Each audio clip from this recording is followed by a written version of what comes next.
Hi everyone, this is another episode. My name is Carla van Walsum, I'm a psychologist, and we have today an amazing guest that I met online, one of the gifts of the online today, Shana Meyerson.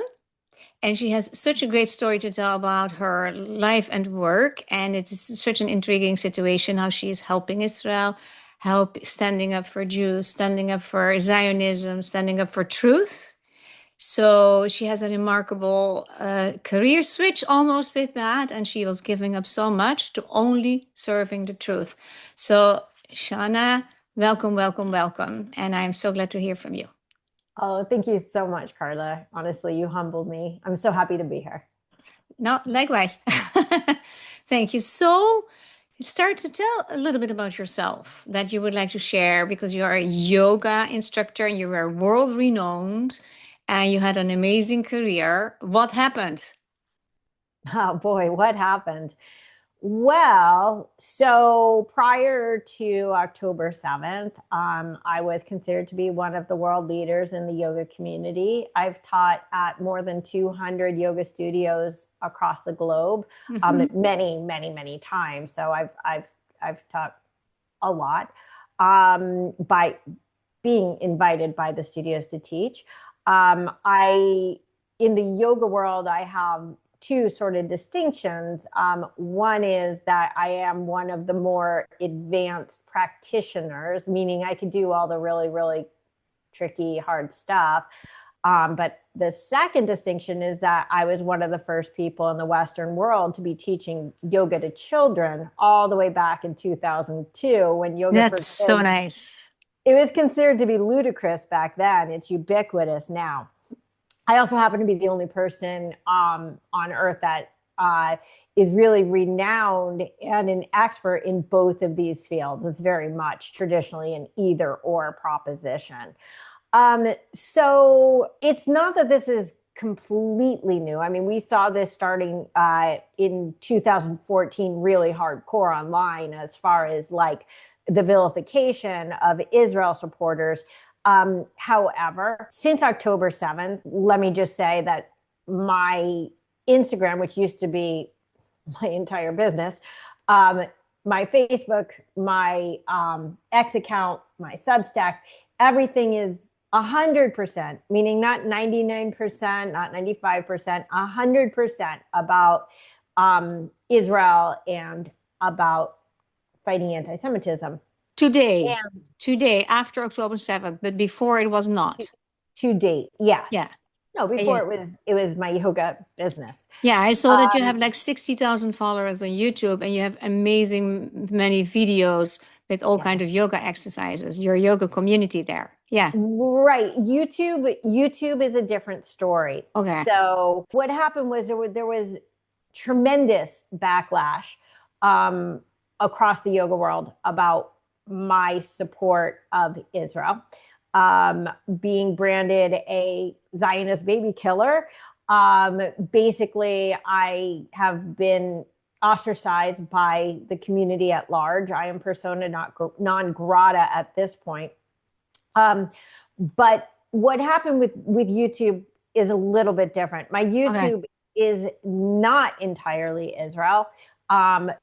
But what's unique about my YouTube is that that is my primary Israel platform. So when I started my Yoga Vor podcast, which is closing in on 100 episodes in a couple weeks, I had a choice. I could have put it on its own channel, or I could embed it on my yoga channel where I already had a large following. So I decided that rather than put it where the people who want to hear it would get it, meaning its own channel, I would put it with the people who need to hear Needs it, yeah. Yeah, meaning the yoga community, because the Venn diagram of people who are interested in yoga and people who are interested in Israel has zero crossover.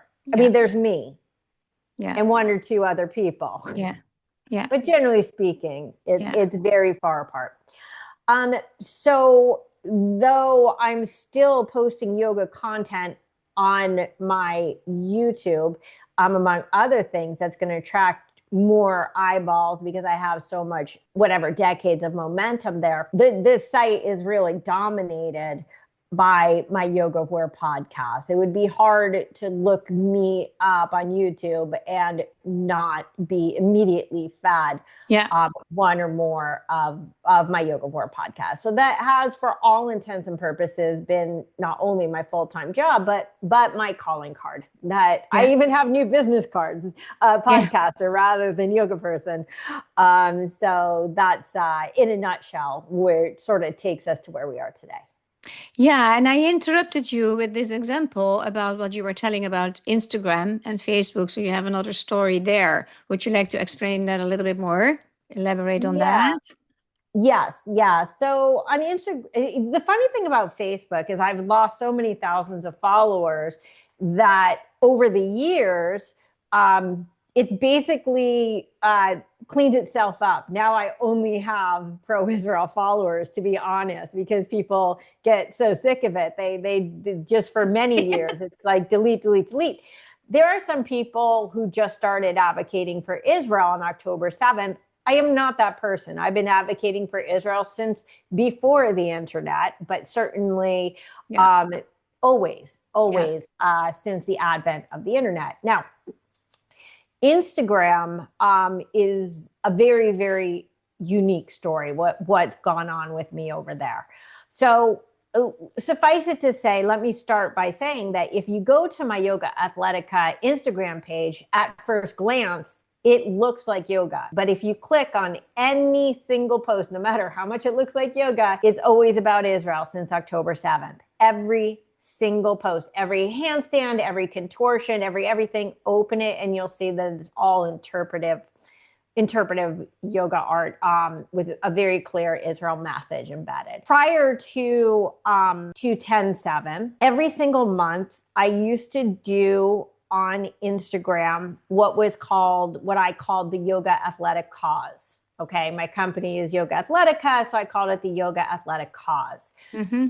Yoga Athletic Causes were monthly fundraisers. And so what I was distinguished for on Instagram, and I had one of the most engaged audiences imaginable, was that instead of just posting pretty pictures of myself, in a bikini on the beach doing some yoga pose, I had dedicated myself for quite a number of years, 3 or 4 years at that point, to just nothing but fundraising. And so each month I would choose a cause, whether it was Ukraine or a hurricane or companion pets for trauma survivors. It didn't matter, whatever was relevant that month.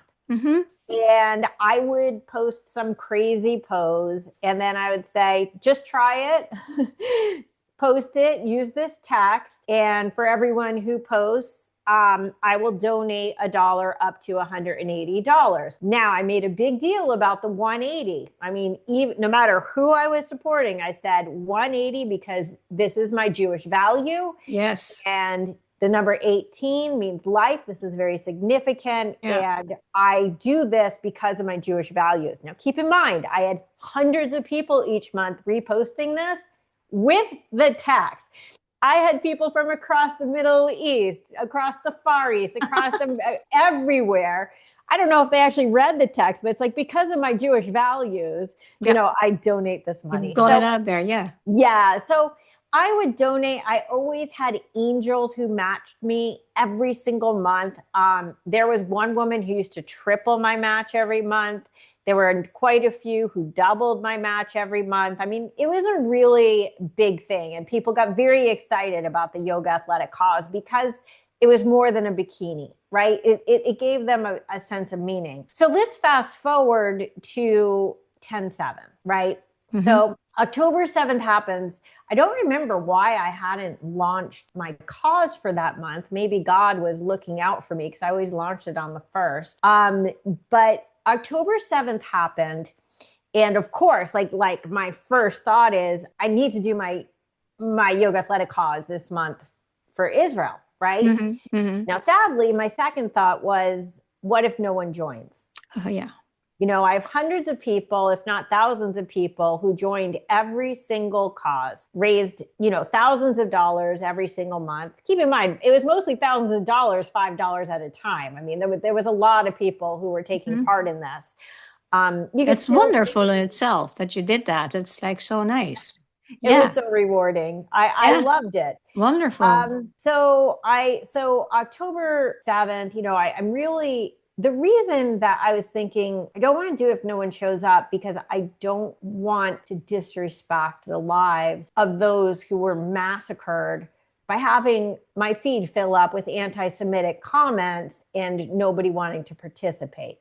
Yeah. Well, that night, or perhaps it was the next morning, I don't remember, two of my Instagram friends who are Jewish both contacted me and said, "You're going to do a YOGAthletica cause for Israel, right?" And I told them what I'm telling you, like I was apprehensive because I didn't want my feed to fill with anti-Semitic bile. And they're like, "Shana, you have to do this." So I'm like, okay, even if only these 3 people join, I'll do it. So I launched a YOGAthletica cause for Magen David Adom. And Carla, here's what's crazy. It was my second biggest YOGAthletica cause ever, right behind Ukraine. Okay. And keep in mind, no one has a bias about Ukraine. Nobody like thought about Ukraine until Ukraine happened. So it was a pretty big deal. I told you yesterday the most interesting donation, and in certainly the most meaningful donation. It wasn't a big donation, but it was very meaningful donation that I got. It was a little confounding, but interesting and appreciated, was from a Lebanese woman who said, "I'm horrified by what happened. I'm going to donate because of that, but then I'm going to block you and will never talk to you again because you're a Zionist and you support Israel." And so we raised whatever, $5, $6, $7, $8,000. I don't remember, for Magen David Adom. And then about 2 or 3 months later, because I'm like, at that point, I decided on October 7th, I did not have it in me, literally did not have it in me to post anything that wasn't about Israel. I just couldn't. Nothing else was important in my life. Nothing. Yeah. And so a few months later, I'm like, okay, I'm going to do another cause. It's not even going to be a fundraiser. I'm just going to do the same thing. I'm going to do a pose and ask people to copy it. Same exact format. And it was just to fight anti-Semitism. And I made a star shape with my body. I mean, it doesn't really matter how I did it, a 6-point star. And about 5 people participated, all Jewish. There might have been one person actually who wasn't Jewish, and she is actually Muslim. If I remember correctly, she actually did join in. She wears the hijab and everything. Adorable, precious person.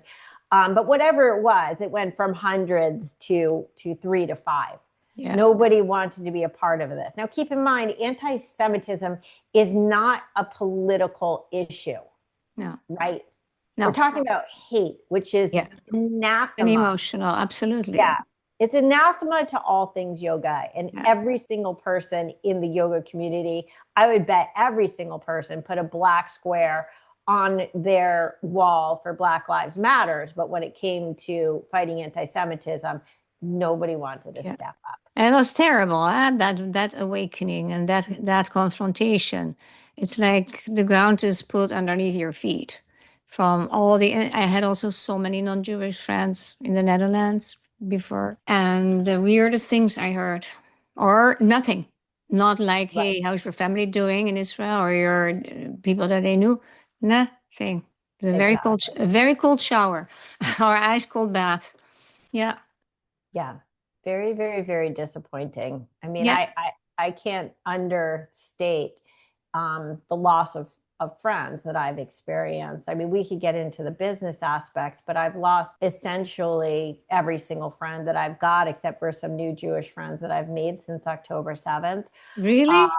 Yeah, but in California, you live in California, right? Yes, I'm in Los Angeles. And I'm talking about not just random friends. I'm talking about some of my best life friends. Just gone. I know. They believe everything else than what we tell. But, we are also very unfortunately treated by the UN, Amnesty International, Doctors Without Borders. I have a few medical friends who are part of the Doctors Without Borders in the Netherlands. And I had conversations there that's like, it's not true. It's not true. Yeah. It's not true. Right. Yeah. Well, we suffer from the halo effect, right? The halo effect that thinks, oh, these are such righteous organizations. They're so far from righteous, and the Yeah. NGOs, 100% of them. I actually did a YOGAvore podcast about this with NGO Monitor with Gerald Steinberg, the president of NGO Monitor, about that. Every single NGO that is operating in Gaza is infiltrated by Hamas in the top rungs. Makes a lot of sense. Otherwise, they would kill them. So Yeah. very simple. It's or this or that. It goes beyond that. Yeah. There's an inherent bias in the United Nations. The United Nations has always been anti-Semitic, and only more so now that since the 1970s, when the Islamists decided to, or Arabs, I'll say Arab, the Arab bloc joined the Soviet or communist bloc, and that's really when everything just dramatically turned against Israel. Now we're talking about one of the most venerated organizations in the entire world, and when you say, yeah, they're anti-Semitic, people are like, you're witch hunting. Yes, you don't get it. But you bring that up. I was on 1975 on the street playing with a few friends, and the newspapers came in. And I remember the head of the newspaper at the end of the day, and it says, Zionism is racism. Yep. And I stared at that like that was declared by the United Nations. Yep. Then I knew this will be so impactful. And I was young. I was not having that. But the whole thing felt like that. Well, a year later was München with the Olympic Games, right? So it is a lonely place. I'm very impressed with all what you have openly done, because you are really on the spot in the world, in the yoga world, where so many people follow each other's ideas, and they think that being peaceful and kind and nice, all the problems are solved in the world. I wish it was true. Most people even don't realize that every democracy is established after war, never after peace. So there is something in the human mind and in human behavior that we should not deny and dismiss.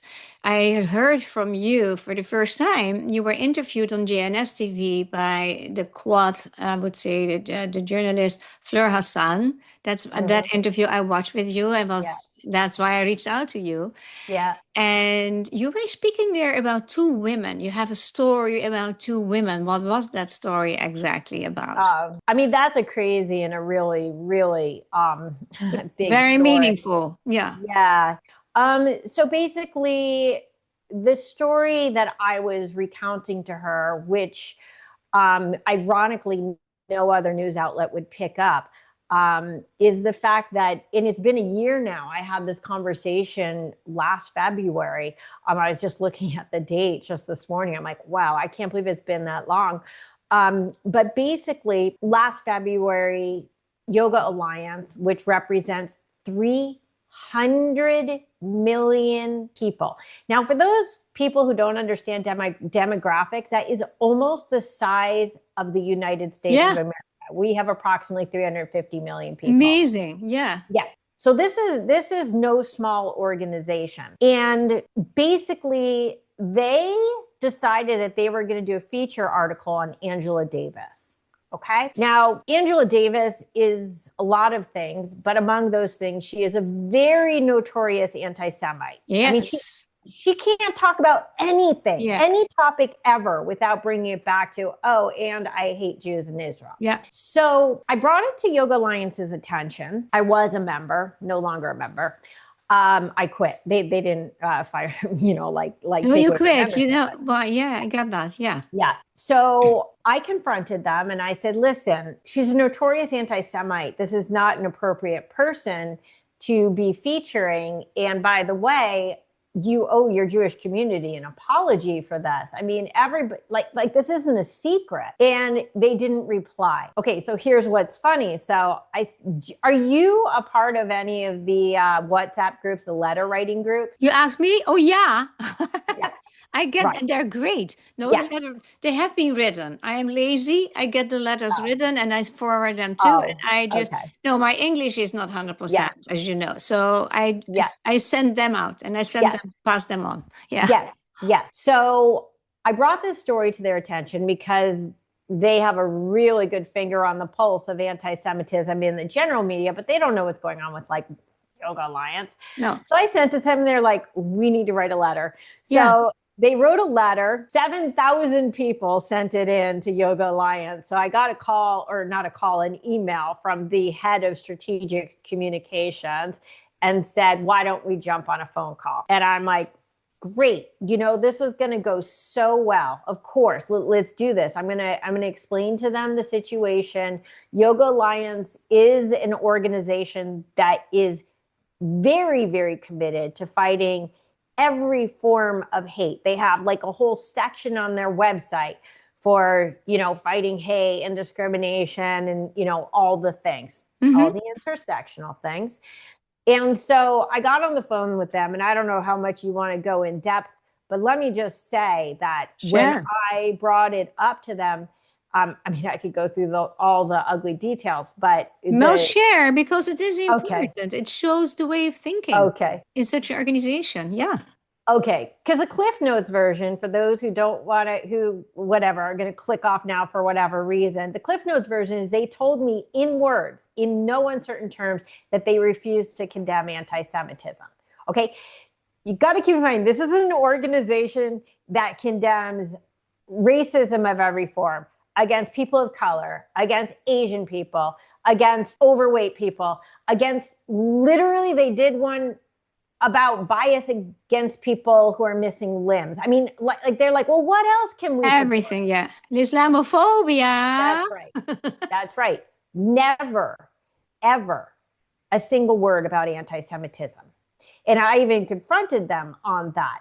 And so, boy, where do I begin? So when I sent it to them, the first thing they said, because I'm like, I also sent them screenshots of anti-Semitic comments that were sent to me either online or directly via email. Now, I'm not talking about the kind of anti-Semitic comments that only a Jew knows are anti-Semitic. I'm talking about, you're a effing Zionist in go F yourself, stuff like that from members of the community of love and light. Now, let me go back and say that all of the media outlets, including Jewish ones that rejected this story, told me it's because it's not a story. Their defense was, everybody hates Jews right now. So what's your point? Someone else hates Jews, which is a tragic commentary on the state of anti-Semitism that even Jewish outlets don't find community of 300 million people refusing to condemn anti-Semitism that is rampant throughout the community a story. Now, I do at some point want to talk about like the confluence between yoga and war and why my show is called The Yoga of War, because that's important too. But let's just go back to this specific conversation. So yeah. I sent them screenshots so they could see who the people were who sent them, probably Yoga Alliance members, but, people in the yoga community. And, their answer was, well, we can't control what's happening online. And I'm like, I'm not asking you to control what's happening online. I'm asking you to condemn it. Yeah. Because we are supposed to be a community that accepts, is tolerant, is kind to everybody. And I am having people who don't even know me. I know because I'm a private instructor. I know everybody who I work with, or every client who's worked with one of my staff teachers, who are writing false reviews on my mini yogis page, my kids yoga page, saying, don't go to the studio. Keep in mind, I don't have a physical studio. My program is we go to people's houses and stuff. Don't go to the studio because they're terrible at yoga. Oh, and by the way, they support genocide and killing babies. Yeah. This is my Yelp page, okay? Yeah. So I sent them, a whole bunch of screenshots, and they're like, oh, well, we have no control over that. I'm like, you have control over condemning it, and like, they're like, I mean, literally, I just wrote down quotes. I'm going to read you some of the quotes so that I'm not misrepresenting what they said. They literally said, yeah, well, there are many oppressions that exist. You have to understand the language, right? This is the oppressed, oppressor philosophy language, huh? Philosophy. That's right. That's right. This has dominated every conversation. So what do you think they're saying when they say there are many oppressions that exist? So what they're doing is they're saying, I don't really care what's happening to the Jews because you're the oppressors. Like what are you whining about? Right. Yeah. And so then they got into all just their DEI lingo, which is so patronizing. And by the way, I am not somebody who before BLM even thought about race ever. Ever. Same here. Yeah. As a Jew, I was always brought up, always as a Jewish value that we cannot afford to hate.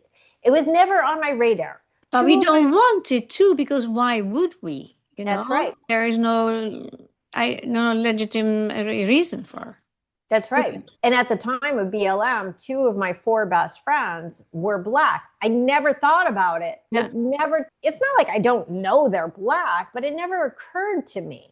No. One of them decided you choose them for who they are, not for their skin color. That's right. One of my 4 best friends, decided she would never talk to me again because, her quote, all Jews hate all Blacks. I'm like, well, where do you get that from? Your best friend is Jewish. Your work mentor who got you, she's also a yoga teacher, who got you into yoga is Jewish. She's divorced, but I'm like, your husband was Jewish. But all Jews hate Black people. Have I ever indicated to you in any way that I have anything but the highest regard for you? It was so bizarre. And anyway, so they got into all this, we work in the direction, this is a quote, of inclusivity, working with multiple frameworks for dealing with equity and intersectionality, right? Blah, blah, blah, blah, blah. Now, both of these women happen to be Black women, okay? And there was a lot of undertone of, listen, white Jewish woman, we're going to tell you how it is.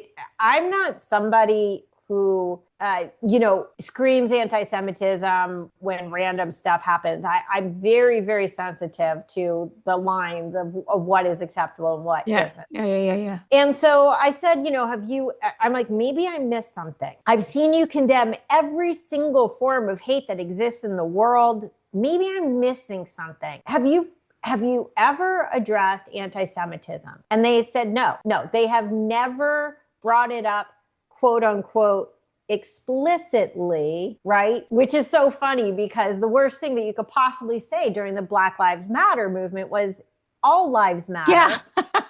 Right? I know. I've experienced Therefore, that. Black lives matter. But now even Jews will not say, unless you're just off the charts Jew like I am, even the Jews right now are saying all hate is bad, Jewish hate is bad. Instead of just saying, yes, Jewish lives matter. People are afraid to say the thing. So they're like, oh, well, we've never brought it up explicitly. I'm like, have you ever brought up the word? No. And I'm like, do you understand that there's nothing comparable to what is being experienced in this moment with good people of the world or any people of the world marching in the streets, calling for death to Jews, calling for destruction of our only Jewish state, right? Marching with this vile hate and this vile violence. And the woman's response to me when I said there's nothing comparable, she says, well, anti-Blackism is comparable. And I'm like, first of all, that's not even a word. Yes. Okay.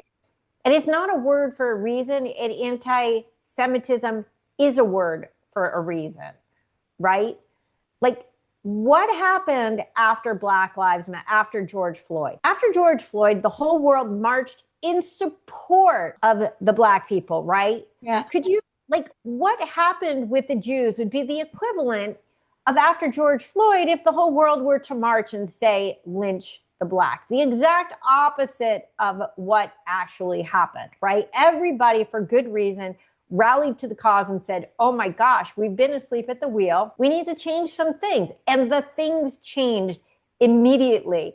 And she has the audacity to tell me that anti-Blackism is comparable to anti-Semitism. This is very similar to, as you alluded to already, this whole like Islamophobia nonsense. Like, oh no, but what we really have to be worried about right now is people hating Muslims because they're massacring people all across the entire world.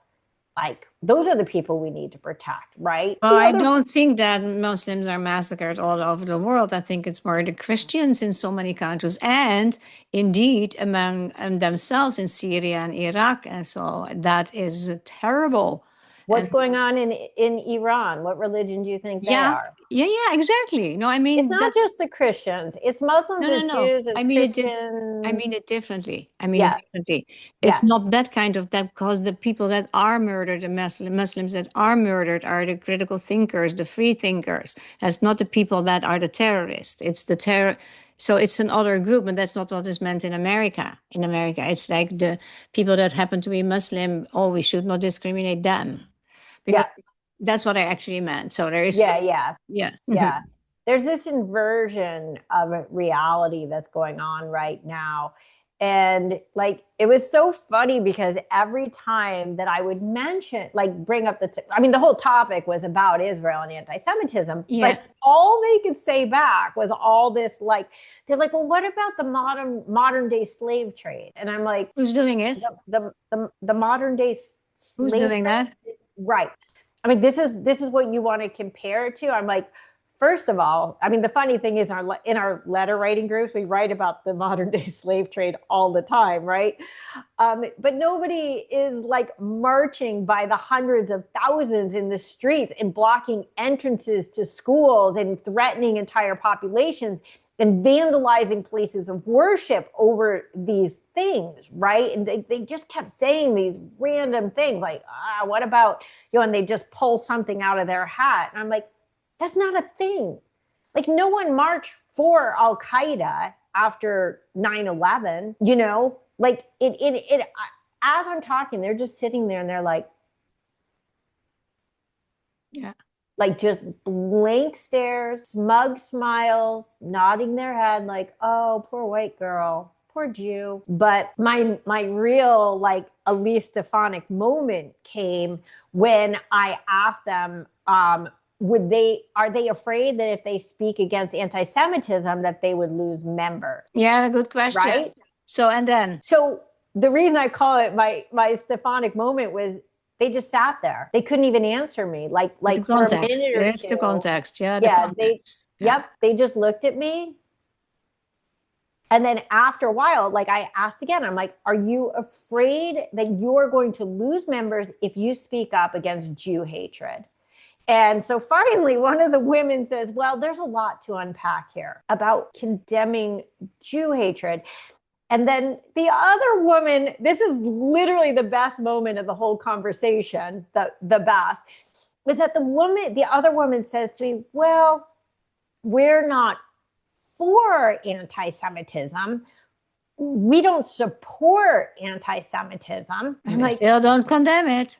Right. I'm like, who does? Like, unless you're in the KKK, like, who's going to say out loud, well, yeah, no, I mean, we really agree with it. But then they said, oh, the reason that they will not talk about it, because I just kept pressing the issue, was that they say they couldn't leave the war out of the conversation. Okay. So I'm like, first of all, I'm not talking about the war. I'm talking about Jew hatred. They're two completely different issues, right? And not for them. It says how they think, how we are on piles on the same pile up, right? That's the problem. It's bizarre. Yeah. It's not only bizarre, but Carla, think about the implication of saying that they can't decouple the conversation of Jew hatred from the conversation about the war. Because again, the implication being that if we actually talk about the war, people will hate Jews more, right? The implication is October 7th doesn't matter. Yeah. None of that is on the radar. That is the problem. That's right. So so when they're saying they can't leave the war out, like in any normal world, talking about the war would make people understand anti-Semitism and condemn anti-Semitism. But so in their words, what they're telling me is we are against what Israel is doing. We think you're committing, a genocide and all the things. And we can't talk about this. And as they said, we're concerned what it means to fulfill your ask. Now, my ask were a few things. One was to condemn anti-Semitism, and two was to allow me to educate their staff and membership on the true history of what happened. And what they kept telling me when I would say about the anti-Semitism that I've experienced, that other people in the community have experienced, they kept saying, well, that's your experience. Yeah. That's your truth. That's your right. truth. That's right. That's one. right. So the implications never end, right? Everything is, this is in your mind. You don't deserve this time. You don't deserve this attention. We are not going to do anything. So we hit it a total impasse. And basically they said in words, they will not condemn anti-Semitism in the community, but they're willing to condemn hate in general, right? Right. So let's get back to I find it so ridiculous. When I listened to you speaking, I was thinking, shall we make a slogan? Anti-Zionism is racism. Or, it's bizarre. I mean, we don't want to say race, right? Mm-hmm. It is bizarre. And you saw it this week in the news in January 27th, that there was said, the end of the Holocaust, right? The Holocaust was specifically the name for what happened to the 6 million Jews, or the whole Jewish community in Europe. That was the name for that. Shoah is the Hebrew name. Yep. Holocaust, the English name. And then so many news media said 6 million people were murdered in the Holocaust. Yep. Really, there were in the whole war, probably 60 million or so, 65 million people murdered, including 6 million Jews. But the word Holocaust is totally for that. The concentration camps were mainly occupied by, when they were occupied, with Jews that were there, and some gypsies, and some homosexuals. But it is also blown up. I'm from the Netherlands, and all the things that I hear you say, that how it is built up in the terminology. I think the difficult thing with Gaza and the situation with Gaza is, first of all, most people maybe don't know the history well. They don't know the history at all. They have no geographical ideas. They have never been there. And they have, through the news media, like it happened in the Netherlands, it was the poor. It's not only Palestinians, it's the poor Palestinians. Right.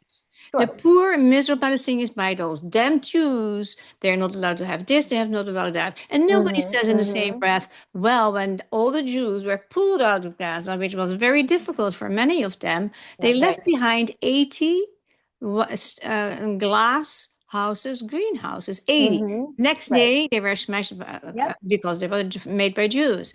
They left a wonderful water system, is also made by the Jews, right? Is also broken apart because those pipes were used in the tunnels.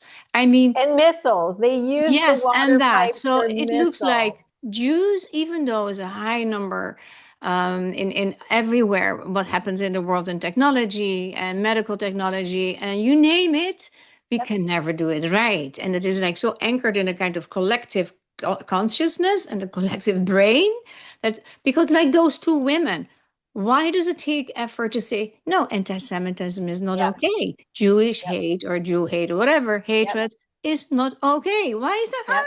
What's your problem? And again, like I need to reiterate, it's not that people don't know their history well. They don't know their history at all. And it's not just that they don't know their history at all, it's that they don't even care to learn it. Nobody's interested in fact. That's another point. Yeah. Everything is driven by propaganda right now. And I mean, even the fact that I mean, to your point, I mean, everybody still says that there's even experts, there's an occupation in Gaza. Really? Even the dead bodies were exhumed. There's not a single Jew in Gaza since 2005. but we're We are the occupiers. that's And right. open concentration camp, that's another one. Why is the wall for Gaza, between Gaza and Israel? Well, you have seen October 7th, why the wall is needed. Hello, where's your brain? Well, The there, I wall mean, came. The wall came as a result of the Intifada, of all the exploding sure, issues. So but don't be a terrorist state. Don't be. Then you can freely go into Israel. It's like, well, it's more than that, though. I mean, first of all, hmm, border walls are not unique to Israel. I mean, we even have them here in I know America. that, but in this But situation, the other thing is that nobody wants to address is the fact that, have you seen what's going on the Egyptian border with Gaza? I mean, it's like Fort Knox. It's like 3 walls and barbed wires and yes, trenches. And yeah. I mean, so if you want to say that Israel is somehow occupying by staying out and keeping them out, well, then what Why about Egypt? Egypt? Yeah. Right? But Nobody again, looks there. Most people didn't even know that Gaza had a border with Egypt. And there are also tunnels going to Egypt because that's a right. lot of money and a lot of gold and weapons in and out. I mean, people don't want to know.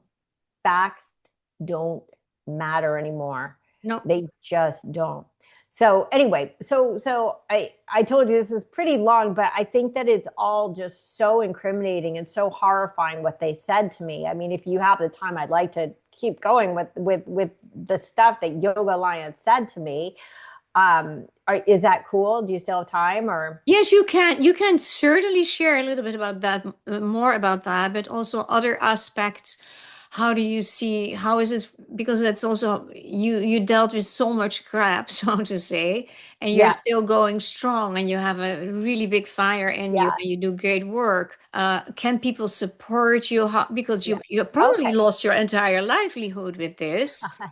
Right, and I will also put, of course, and my assistant will do that in the description, all your Yeah. sites and how people can reach you. But how Yeah. do you do So emotionally with it? How do you keep one yourself second. going? Let me just sum up just how Yeah, this all ended, because it yeah. literally ended with them inviting me to leave Yoga Oh, Alliance. oh, they invited you to leave. Yeah, they invited me to leave, not because I was bringing up this issue, like not like, oh, we're gonna kick you out because you, but they're like, well, obviously, this community is causing too much stress for you, so they invited me to leave. And then the other woman was like, oh my God, let me clarify, we didn't mean it that way. But anyway, I did. I took the opportunity and left. Why would they do that? You're the bad conscience for them? What is that? Well, again, like she's just like, oh, well, if the community is causing you so much stress, why don't you just But you can leave? decide for yourself. Why did they come with that idea? It because they are DEI scumbags. They just didn't want, they don't want to have the conversation even. Yeah. So, You're the well, bad they didn't want conscience. to address it, or they refused to address it. So, like, Yeah. either you stay and we will not be addressing it, or you leave. Those are your choices. Ah, So, anyway, I'm sorry. So, your question was again? about you personally. So is this story in a kind of, is it ended like this?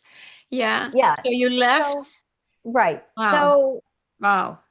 yeah. So, honestly, I have almost zero business left. I do have, I can't even, I just say very close to zero business left. Um, Clients who were clients for a decade or more quit on me because of this. Um, Wow. Tens of thousands of followers across all platforms. Um, at the best, they just blocked me, and at the worst, wrote really evil things about me. And so here's the thing, like the reason I can smile about this is I know that this sounds very devastating financially. It's been devastating. There's no other word for it. It's been financially devastating. Yeah. However, for me personally, there's zero devastation in waking up to the reality of who my people are and who my people aren't. I am a woman of tremendous, tremendous moral character. And I'm not saying I'm a perfect person, but I really try my best to always be an upstanding and mindful human being and always keep other people, in my thoughts, in my mind. But likewise, I can't pretend to be friends with people who would rather see me dead. Exactly. Exactly. So I see my break with the yoga community as a gift and a message from God. Yoga is my practice. It's the cornerstone of my life. My yoga is something no one can take away You from me. are. Yeah, you are. Yeah. I love the practice. I love the philosophy. It guides me. I fall back on it daily, literally sometimes, but figuratively as well. And I'm open always to new students, but what happens is the only students who work with me are people who are not in the yoga community. You know what I mean? Like Yeah. people who just want to practice yoga, but Yeah. they're not like teachers or, going to studios or, things. Remember how I told you how I taught at over 200 studios across the world, including Yeah. many studios I used to go back to every single year? I've gone to 2 studios since 10/7, one in Tel Aviv, which is telling. Yeah. And one in Las Vegas where we had such low numbers, I almost couldn't even run the course, but I did. How do you see the future for you? I see the future. I mean, I'm already, well, so keep in mind that since not since 10/7, since last July, so for a year and a half, I have been podcasting full time. I have 2 podcasts that I host, and I do at least 1 episode a week for each one, which requires a tremendous amount of preparation. I usually spend 40 hours of research on every single guest who comes on my show. Every show has a different topic, so I always have to start from scratch every single week with the research. Mm-hmm. Mm-hmm. And so right now, my goal is to parlay this into a job, whether it's a paying job, whether it's in broadcasting, podcasting, or anything, supporting the state of Israel and supporting the Jewish people. I have some irons in the fire and some people who I know well, who are dissociated with each other, different people who are working on new, PR for Israel long-term projects. That when they actually get off the ground will be my new career. I have no intention of, other than taking private students, of being a part of the yoga community ever again. I recoil at the thought, even after all of this wanes. People have shown me their true colors, and they're red, green, and black, and it literally makes me sick inside. So Yeah. my goal, again, I mean, I have like a GoFundMe for my podcast, and it's brought in some, a decent amount of money. There are people who support me. But I also have my Substack that I write at least once a week, an article. So I'm a content creation machine. There's a lot of ways to support me if people want to, while also supporting the Jewish state. Yeah. And this is not new, but I've always given 10% of all my money back to Israel or Jewish causes anyway. Even now, when I've gone from well into my 6 figures to below poverty level, now it's way more than 10% that I give to Israel because I have no income. But I am committed to supporting Israel in every single way I can. And I always say it's like, a career can be rebuilt anytime, but Israel needs to be rebuilt now. Am Yisrael needs to be healed now. And that's why I am on the planet right now. Wonderful, wonderful. Wow. Let's talk about it another time, because if I could help you with that or do also something, I have done therapy, certainly with some Israelis. Wow, Yeah. this is such an interesting conversation, looking a little bit at the time. And Yes. I think we need to make it a little bit to the end, because we have 2 more things to do. That is that we usually at the end discuss or share Yeah. our, I would say, anti-Semite this way, Yeah. anti-Semite of the week. So which one would you, or a group of anti-Semites, whatever you feel like, what you would like to share? Your turn. Boy, I mean, I got to narrow this down from billions. Hey, that's terrible. Okay. I'm going to share someone who has not gotten any real attention this week, but definitely deserves it. Who is Annie Lennox, who was the lead singer of the Eurythmics back in the 80s. Now, it was so interesting. She put out a video, I think yesterday, saying, why isn't anyone talking about Gaza at the Grammys? I mean, first of all, the answer is because there is a ceasefire in Gaza and only one side has been upholding it, by the way. Yeah. And Israel has every right to respond to violations. But she is just such a blatant anti-Semite, because it's like these people, first of all, they're endless virtue signaling. It just doesn't end. But with her, it literally comes down to like, there's this desperation. It's a desperation to keep the anti-Israel, anti-Zionist, anti-Semitic narrative alive. We need to keep it going. Yeah, the lies and propaganda, lest anybody forget about them. You know, everybody is paying attention to what Billie Eilish said, right? In her thing about like, nobody is illegal on stolen land or something like that.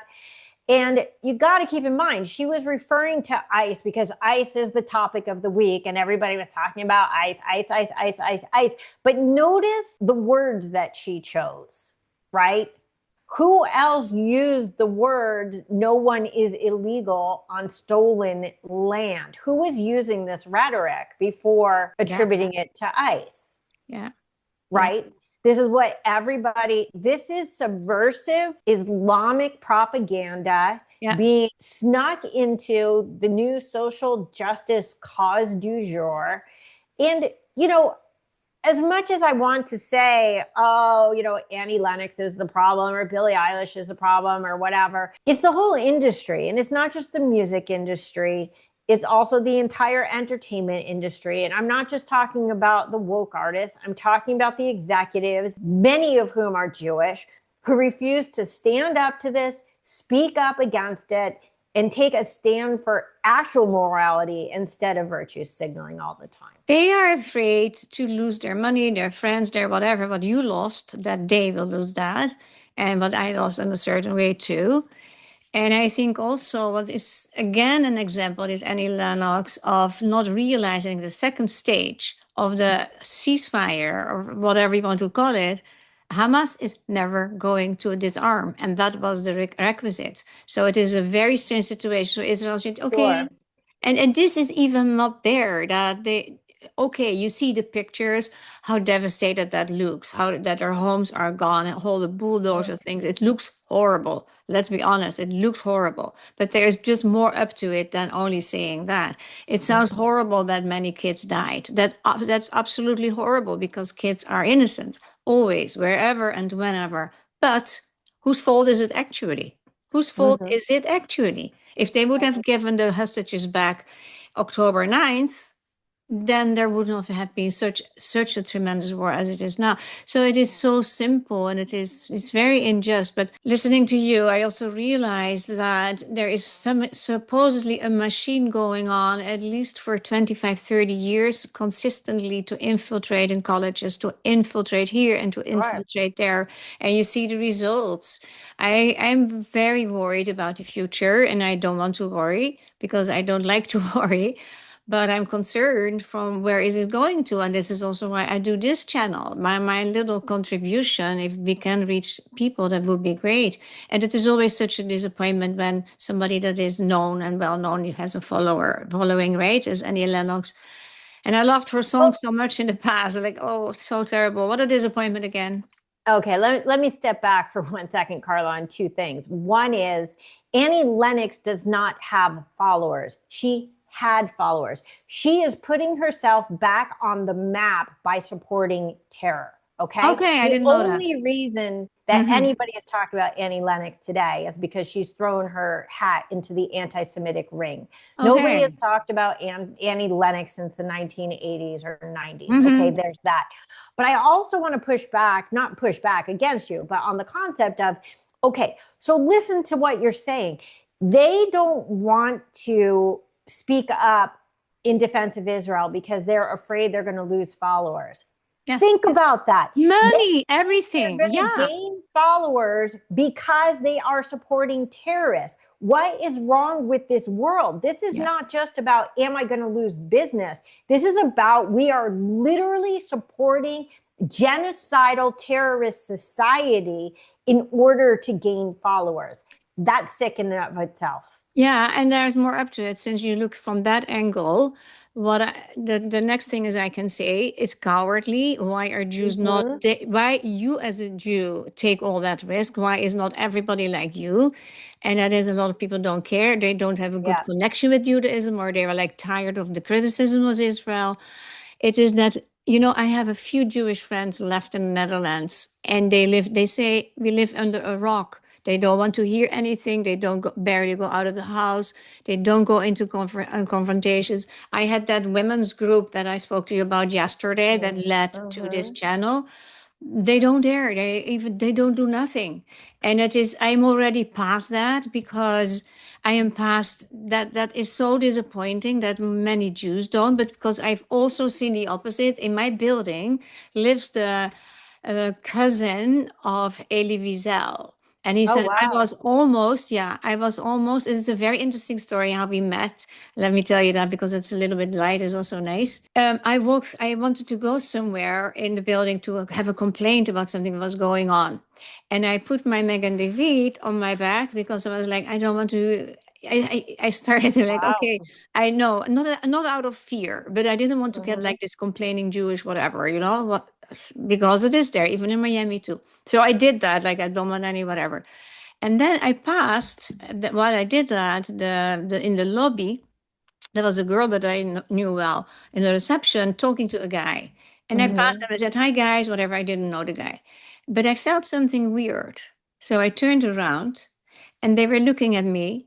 And I was like, so I let walk back. And then they said, yeah, the girl said, I told him, you're also Jewish.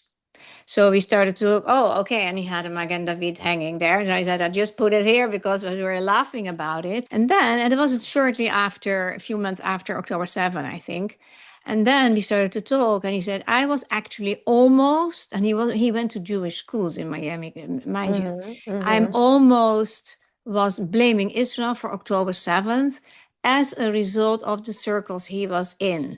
And he said, and I started to deepen myself. And now he started a defense group, Jewish Warrior Project. So he is like an amazing advocate in the Mm-hmm. meantime. So that are these courageous actions too. And thank God I meet those.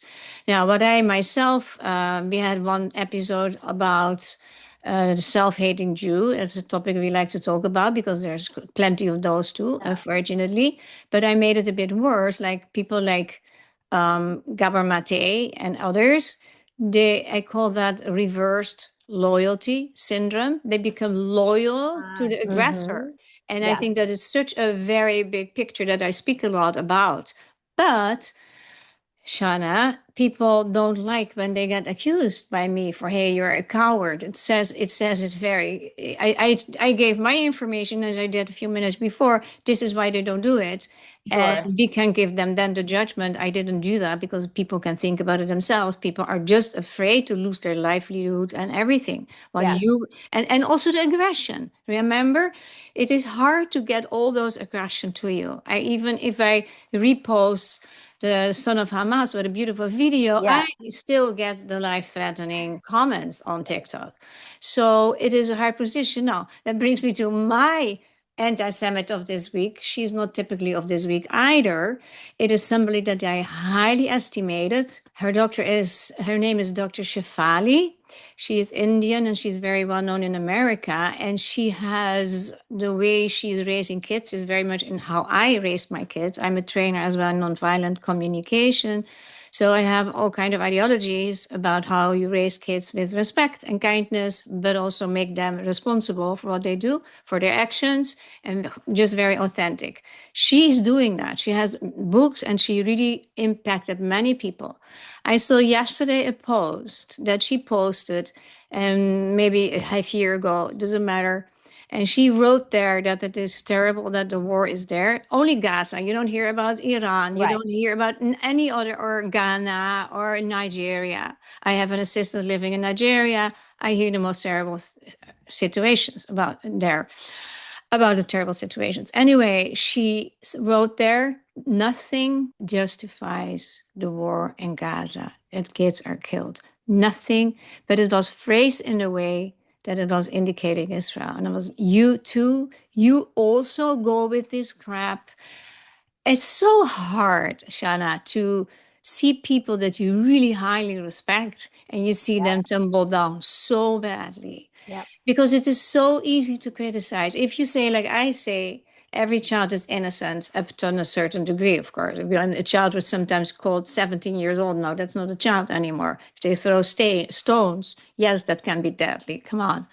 But children on itself are innocent and shouldn't suffer. But Mhm. who's responsible for their suffering? Right. The responsibility is with Okay. Hamas. That's Hamas, yeah, right? Now let's 100%. go to the nicer thing here. What's your hero or heroine or group of heroes for this week? I have to say, again, there's billions to choose from, and that's the Yeah. good news. We've got a lot of really amazing people on our side. My hero, and I mean, he is just my hero, is has nothing to do with this week. It's Sagi Dovev.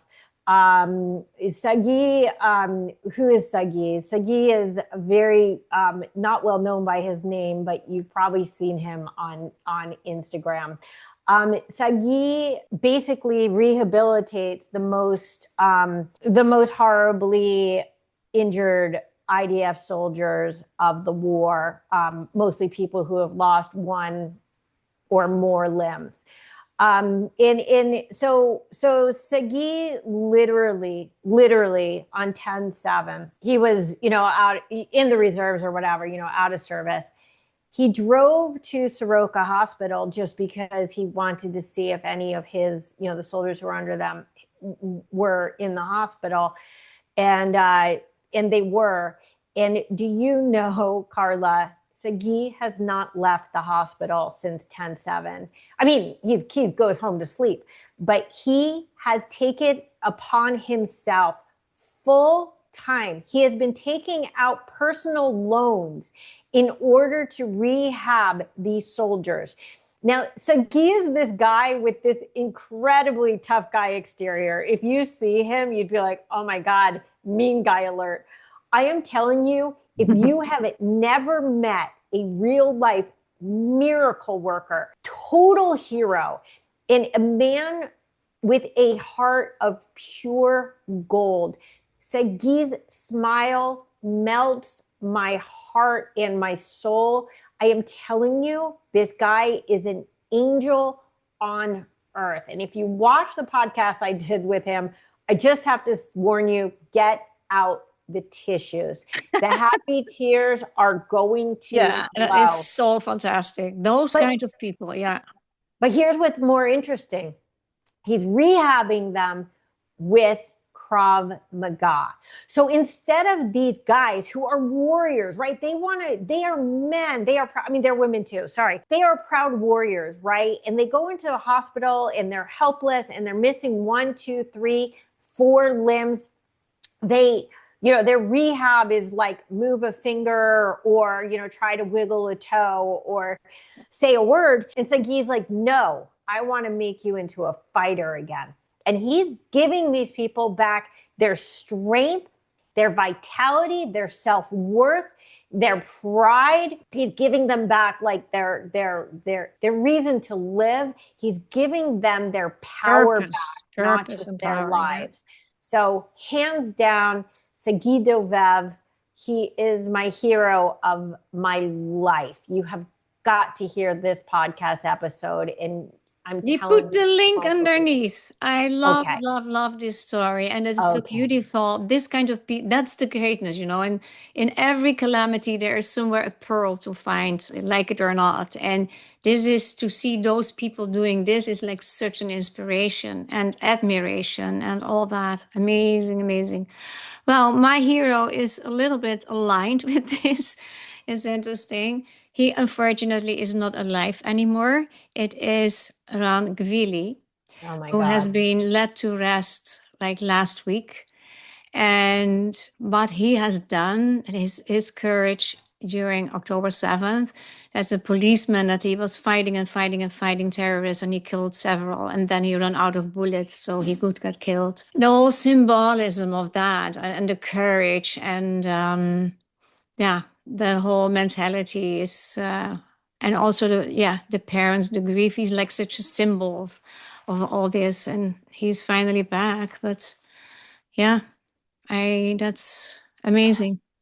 Amen. It's so sad that, we live in a nation that our celebrations come from receiving dead bodies. Two things I want to say about Rangavili also. One was that he was actually on medical leave, because there's different stories. He had either dislocated his shoulder, broke his collarbone, but something was going on where he couldn't even use his arm, and he still ran into the line of fire. I mean, he is a hero to end all heroes. And I'll tell you something ironic, Carla. Remember when we went to all of the like the demonstrations in the beginning, and they gave us hostage posters to hold, and guess who mine was? Yeah. Oh, bizarre. I have it in my, and the whole time I was thinking, who is this person, Ron Gavili? Who is, like, you never heard anything about him until he was the last hostage, or one of the last hostages. True. Yeah. But I guess it's, not ironic. He was my hostage that I was advocating for. And so, when the ribbons came off last week, it was a very, very cathartic and overwhelming moment, I have to say. Oh, yeah.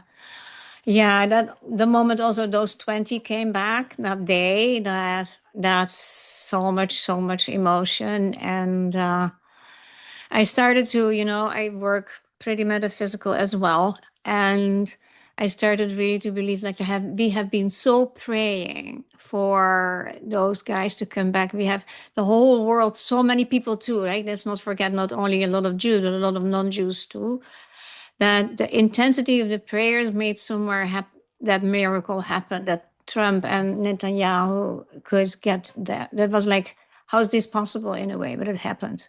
Yeah. Absolute miracle. Listen, everything about Israel, everything about Am Yisrael, meaning the nation of Israel, meaning Israel and the diaspora, meaning you and me and Vivi and everybody. Everything is a miracle. Yeah, that's everything is a miracle. Yeah, that's a very nice end of the word to use. Nisim kolam, yeah, nisim, whatever it is. Thank you for listening and to stay to this end. That's amazing. And if you like the videos we make, please subscribe, hit the notification bell. And if you have a comment, it's always appreciated. Thank you, Shana, so extremely much. We should do this again about a different topic. It's so lovely to talk with you, and the fire and passion that you spread, and also your knowledge. You are prepared. You know what you speak about. And there's so much going on. I have other questions, but that's another story that we can talk about. Thank you so very much.